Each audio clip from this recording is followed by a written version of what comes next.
different than some of the other ones. I feel a lot of times I've come very close. I've been there right at the end, and then it doesn't always work out, which is a bummer. But it felt cool tonight in front of the full crowd after so long. For this to be the night, during that match, you kind of saw how you had this realization that you're in the ring with Christian, and that like you're the only two. So like, what was going on in your mind during that moment? Yeah, that was wild for me. At first you got to worry about guys coming left and right, all these people. There's so many different people you have to think about. And then I've been the last two a couple times, and each time that's the guy. You realize this is the guy I'm going to beat. This time for it to be a legend like Christian, and someone with so much experience, I feel like a really tall task, but I was able to do it. What is it like to have that confidence, the company behind you, that they have to trust in you to have these big moments? It's something I've been waiting for, because it's really, really cool. That's one of the things it feels like it's all about that. So I appreciate it. Jack, for you having the reaction of the crowd on Friday night, during your match, and then tonight, what does that mean to you? That's great, dude. It's a completely different game now. Kind of the people are back. At first when the fans disappeared, it felt really, really awkward and weird to do. And then over the past, I don't know how long it's been, more than a year, I kind of got used to that. I kind of forgot what it was like. So to step out there for the first time and to hear that amount of noise is just nuts. And it kind of feels like we're starting all over again, like the very first time I heard it. So it's great. What do you think about the trajectory of the crowd response and how they react to you, and how that's built over the last year? And how are you planning to take that energy into your preparations for a match with Kenny Omega? Well, Kenny, that's going to be a big one too. It felt cool after not seeing the crowd for so long to see that they're more invested now than they were the last time I saw them. It's weird, I've been doing a lot of these things that you don't hear like an immediate response.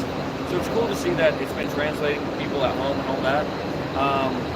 And then a big difference now is the song is different. And when I'm standing back there waiting to go through the curtain, the second it comes on, I can just hear the whole place. And it makes it so much easier to go out there. So I'm like, this is what it's all about. You and Christian spent a moment after. What did he actually tell you? He said to take this momentum and go all the way with it. He said a couple things to him. And that kind of endorsement from him just makes me feel that much better going forward, getting ready to wrestle Kenny, which is huge. Jack, you came into AEW as one of the youngest signees and one of the most hyped signees in the process, but it's taken a couple years to finally get to this point. What have you learned along the way on that journey, and how do you plan on using that momentum going forward, as Christian said? I think as far as in the ring, I think a lot of my ideas about what I need to do as a performer have kind of changed. I've had a bunch of matches that I feel like the first time I worked with Chris Jericho, I felt the second I touched him, I just became a better wrestler. I don't know how, but it happened. And really, some of the worst people like MJF and FTR, I feel like have actually in some ways taught me a lot. When I look back and see old clips of myself, it almost feels like a different person a little bit, but I see some of the same things in there. And there are so many people here I haven't even wrestled yet. So I'd like to just kind of keep wrestling the best wrestlers in the world and improving every time, see where it takes me. And you cannot kill David Arquette. You are kind of a threat there for David towards the end. Yeah. Have you heard from him since you won tonight, and would you like to see David in AEW? I've not heard from him tonight. Probably will. He has kids, so he might go to bed a little early. Fair. I'd love to see David here. I think some people have conflicting opinions on David and this and that, but I would say he cares about wrestling tremendously. And he's a guy who had no reason really to ever get back in the ring again. And he just decided to go out in full force, which is really how he is in a lot of ways in his life. So I appreciate that a lot. He's a great guy. So we'll see what happens. In the last tonight, how's the support system for Yeah, it's great, man. I felt emotional. I didn't know they were coming, but I was on there on the turnbuckle looking out at all the people. The next thing I know, Marco was there, just like that. It felt great, dude. They're, as well as my partners, they're two of my best friends. And I love sharing the ring with them as a team, but it feels so cool to have them there supporting me even when I do my own stuff. So I'm super thankful for those guys. How important do you feel like adding your new theme music to your presentation has been? Because, like you said, the crowd reacted to you before you even showed up. It might be too much, but I feel very terrible before I wrestle every single time. Sometimes I'll be walking to the curtain and I'll pull a trash can and throw up right in it and then walk out. I get super, super nervous. And then now, as I was saying, the second that music comes on, I can hear the whole thing back, and immediately it goes away. And I feel I'm ready to go. I'm ready to do it. It always went away to a certain point, but to hear that big of a reaction so immediately, and to see those people having such a good time, just because of the sights, it's great. And I think it's going to help me a lot. Has you talked about like getting like the nerves and stuff like that before. Has that always kind of been like anticipatory anxiety? Has that kind of always been a thing? Yeah. I think I'm pretty anxious. It's definitely worse sometimes than others. This obviously was a huge night, and the pressure of the people being here, so I was feeling it tonight.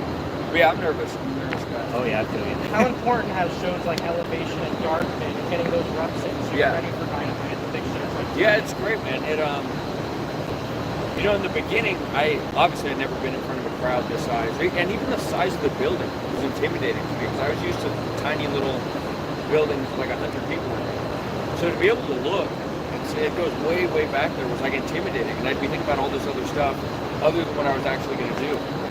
So to be able to be here in a kind of like stadium environment, and then get those repetitions over the past year, I feel like it's helped a lot.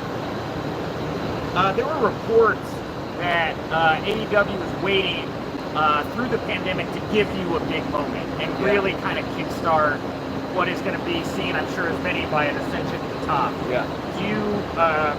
Can you corroborate those reports, and is this really, do you feel the culmination for you of everything, and now we're really going to get to see more in the main event? Yeah, I'm not fully sure about that. I feel like through the pandemic era, I had some pretty cool moments. I got to wrestle Cody, which felt like a really big one for me. Sure. And it was super cool, but the way it was a bummer to do it in front of an empty arena. Yeah. That's something I would have loved to do with all these people here. I feel like I've improved a lot in the time, though, of the pandemic.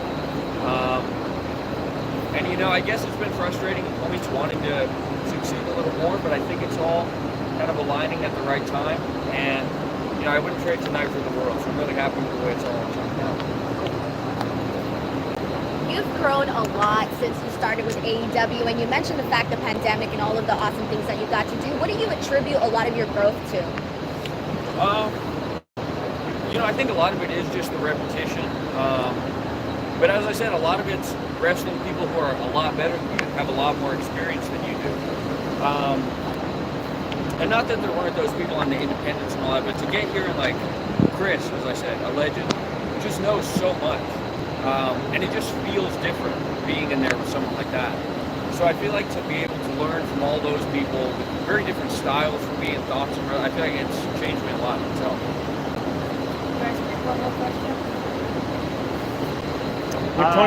When Tony pitched you the theme, how did it feel like? What was your reaction to like getting that new theme and everything like that being on? Like, so how special did it feel? About this? About getting the music. Oh, the music. Yeah, the new music and everything. That was crazy to me. The song originally was Joey Janela's idea, and I'd never heard it before. And he said, you have to come out to this. And I didn't know what it was, and I thought it was like a little bit goofy. But I saw immediately how much people enjoyed it. And that just made me fall in love with it. And then, I felt like my time with it had kind of come to an end when I came here. And it was actually something Tony had mentioned a long time ago. And he was really excited about it. He's like, I'm going to get it for you. I'm going to get it. And I was like, all right, if you do, that's awesome, but I'm not expecting it. And I'm not sure exactly how that all works, but it's like he did it somehow, right at the beginning of the new year.